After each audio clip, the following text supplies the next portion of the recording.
Hi, we're back cooking with Sharon, and I have another vegan option for you with a twist. So you have the family who one person is vegan and maybe another person is not, but you want to make one meal. So I have a solution for you. We're going to make a vegan Rasta pasta. We're going to start off for that person that's vegan, and then we're going to add in the shrimp for the person who's not. And both people will be happy. So let's get started. So we have here, I have everything for both options, but like I said, we're going to start off doing everything vegan. And the base of this is going to be coconut milk, and then I have a vegan veggie broth that's vegan, and then Jamaican type Caribbean seasoning. I have a smoked paprika, garlic, salt, pepper, shallots I use. You all know I love garlic, so I have fresh garlic that has been minced, and then of course peppers and red onions. So what we'll do first is, I think I'll start off making my sauce. So take your shallots, and this is about 3 shallots that I've actually minced, and we're going to take a little bit of that. You can use whatever oil that you have at home, of course. 0 acre. Here, while we're doing a lot of our cooking demos, you can use olive oil. I would suggest that, or canola oil. So we're going to saute our shallots. And we're going to add in also our garlic at this point. The garlic and shallots, so in the beginning. And then while that is actually cooking down, this whole process shouldn't take more than, I would say 15, maybe 20 minutes if you have everything done. So your pasta should be al dente. So if you're cooking it ahead of time, actually, usually if I'm cooking this for myself, I would have one burner on sauteing and then another boiling the pasta. But we're going to make it easy for me today, and I had this already pre-made. Okay, so one thing that I forgot to show you that we needed, which is very important, is flour. We're going to make a roux because with vegan sauce, we want it to be thick, just like your traditional sauce that you would have, like Alfredo, which the cheese will thicken that up, or any of the vodka pasta-based sauces. So what I'm going to do is I'm going to switch out my skillet because I don't want to use this metal whisk on my my coated pan. So I'm going to use a different skillet, and we'll go back to this skillet momentarily, but I really should have the appropriate utensils. So because with this would scrape up the coating, and then also with the coating, you don't want that to be cross-contaminated into your food. So we just switched our skillet, and we can actually use this metal whisk on here. So with a roux, you have your shallots and your garlic in here nicely cooking down.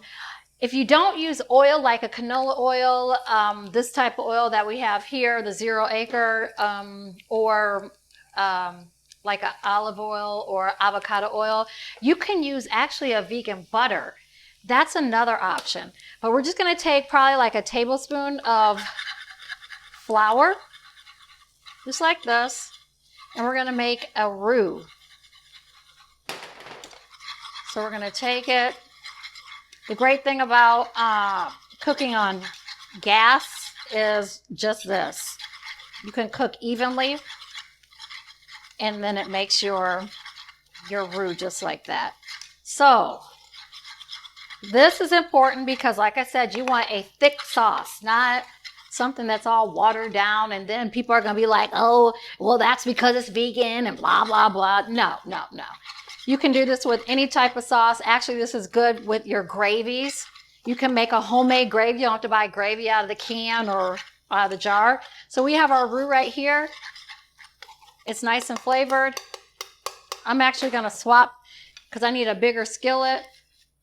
We're going to put it back in here because I need to add in now our coconut milk. So now I can go back to using the appropriate utensils. All right, so we're going to add in our coconut milk right here. 1 can is good unless you have a big bulk of it, batch that you're trying to make. But we're just going to take this and let it simmer down. And while this is actually cooking and simmering, it's still kind of thick. We're going to add in some of our seasonings over here. We're adding in our fresh or our Caribbean or Jamaican flavor, crushed red peppers in there. There's thyme, but I'm also, what's going to make this even better is I actually have fresh thyme.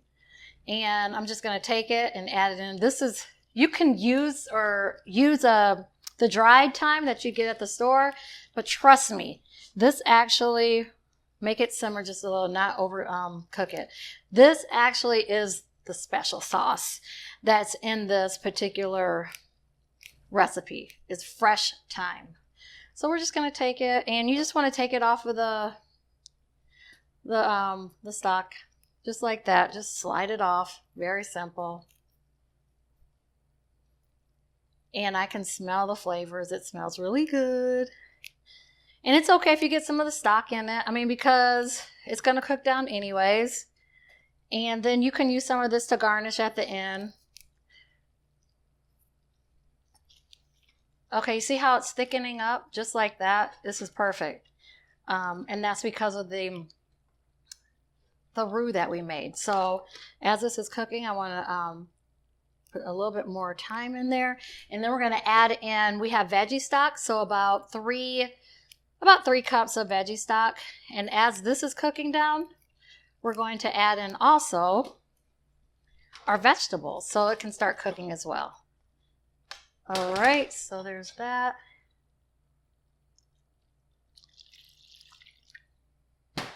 Like I said, this is about, I think I started off with 3 cups of the veggie stock, but we don't want to make it too watery. So kind of gauge it. And then again, it's how much sauce you're actually making. So I'm not making a ton of sauce. This is going to simmer down. And we'll turn up the heat a little bit, let that cook, add in some garlic, and also some salt and pepper.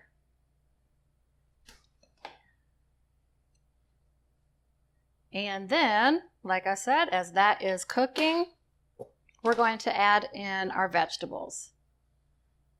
So this is a quick, simple sauce, and you wouldn't even know it's vegan, but it is. And then, like I said, it's the coconut milk. We could also, if you wanted a different version of this, you could also use pesto. I like, creamier sauces too. And this is one of my favorites. We actually have it on our menu here.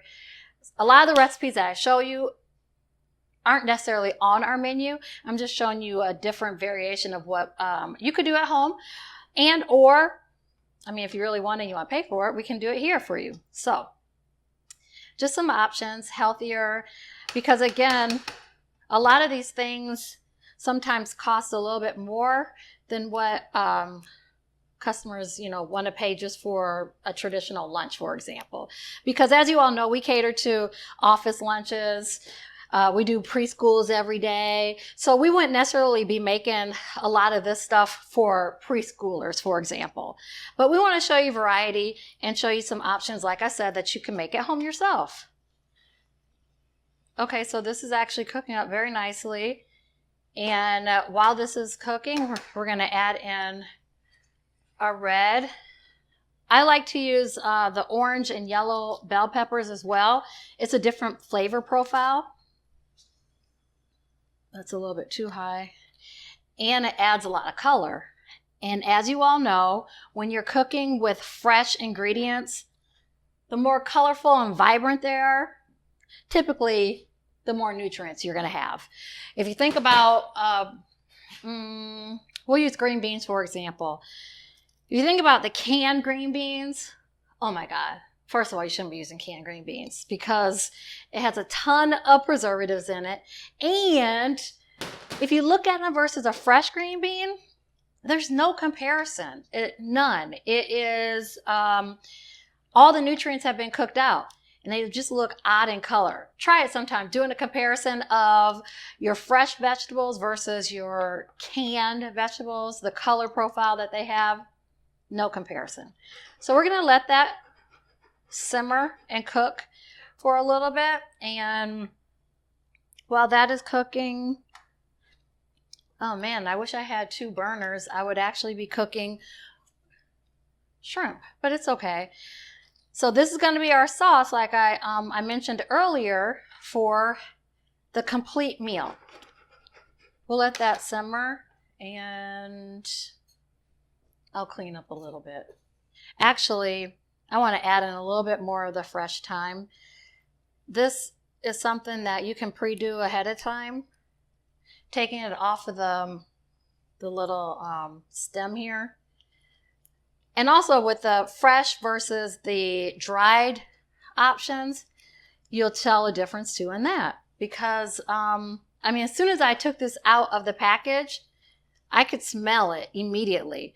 Versus if you're using the dried ingredients, dried thyme, for example, you're not going to smell this freshness. Think about it when you have cilantro, fresh basil, all those you can immediately smell once if they're fresh and you take them out of their package. So I'm letting this simmer down a little bit more just because of the vegetables. I want them to cook a little bit more, and then we're going to add in our pasta. So I'll get our pasta ready. I'm just going to this is going to be a little bit too much for me to actually use because we don't need that much. So I'm just going to take what we need, and this will be ready. I'm going to add in the sauce to this, and then we will add in, like I said, we'll do step 2 with the shrimp, and bam, done. All right. So this is cooking quite nicely. Let me try it.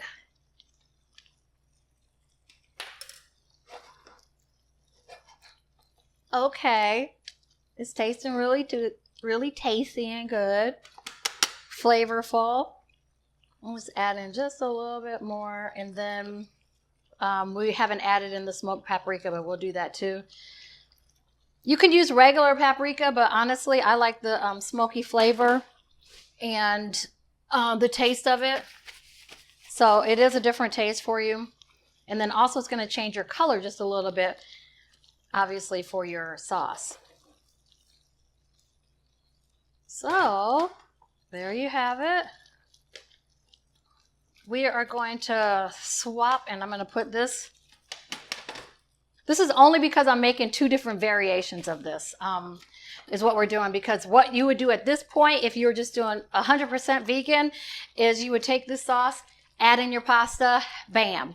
But I'm going to switch, and I'm going to add in some of my sauce to this, so then we can use the rest for the shrimp.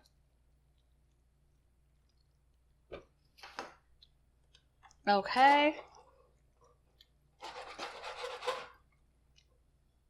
Yep, that's on. All right.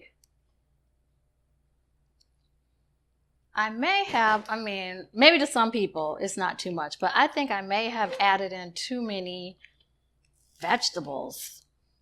Well, it's to your liking, like I said. You make it how you like it and to your taste buds, because someone may not like all those spices, the hot spices. Someone may want a milder version, and that's fine.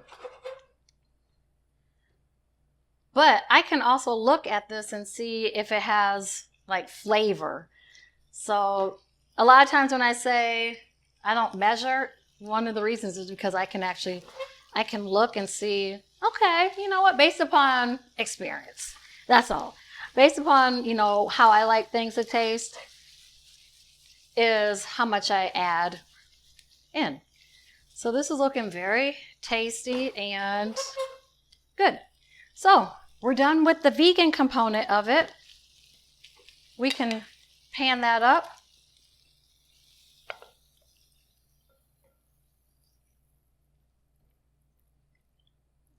Well, I almost made it. Okay, I'll clean that up in a second. But we're going to take and make our shrimp. You know what shrimp, that'll take what? I don't know, a couple of seconds. That's what it seems like. So we'll take our shrimp.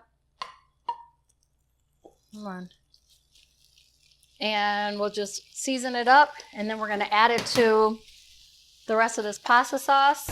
Add in some more pasta, and bam, there's your other. I made a mess today. I'm not usually this messy. But so we have our shrimp, and then we're going to season it up. A little bit of pepper, a little bit of salt, garlic. If I had some shallots, I'd actually cook and add some in there as well. But since we don't, it's all good. It's going to taste good regardless. So let that cook, and then we're going to add in, like I said, the shrimp with our pasta sauce, and you have two happy people, a vegan and a pescatarian. So it's a win-win. We're going to add that and let that cook down.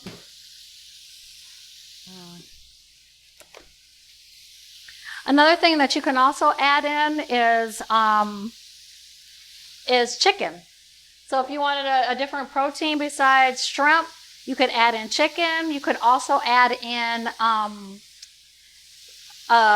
tofu. If we actually seasoned it up and cooked it like we're doing with the shrimp, you could do tofu. You could also do jackfruit.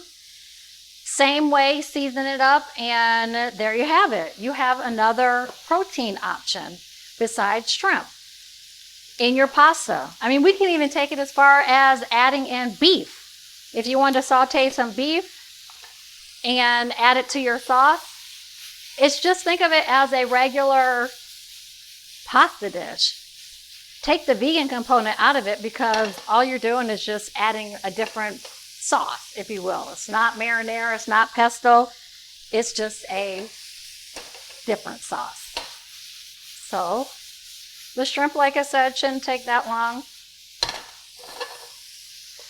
We have that, and then we'll add in the sauce for, let's see, I'm going to use this bowl.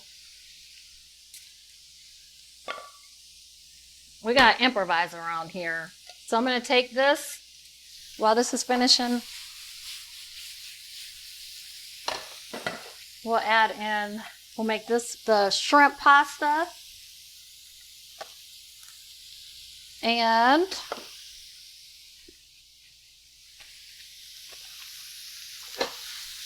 so how do you know if shrimp is cooked? Well, one, obviously, I mean, you don't want to overcook shrimp. Obviously, when the shrimp is pink, turns a pink color, it's almost ready. A lot of people overcook shrimp, and then, especially if you're reheating your pasta or whatever you're eating, then the shrimp tends to be tough. So this is actually perfect. You can see that everything is nicely sauteed and just ready to be added. So, you know what? I don't know if I have enough sauce. That's the thing. Let me just add the shrimp. We'll add the shrimp here. And then we'll add in our sauce.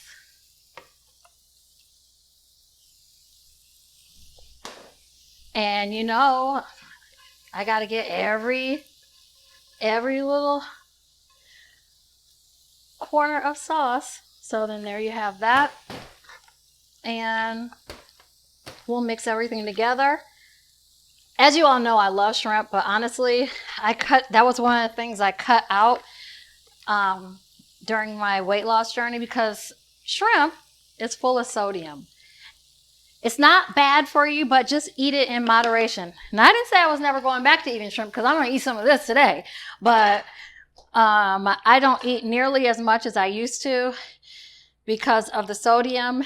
And then also with shrimp, that tends to elevate your cholesterol. So again, these are all things that you just want to eat in moderation. You don't have to take it completely out of your diet, but it's just a good thing to know. So, bam! We have our shrimp pasta, vegan Rasta pasta with shrimp. And then we have our regular pasta. So wasn't that simple? like I said, two people are happy and it's a win-win. So again, we appreciate you joining in Cooking with Sharon. We'll see you next time.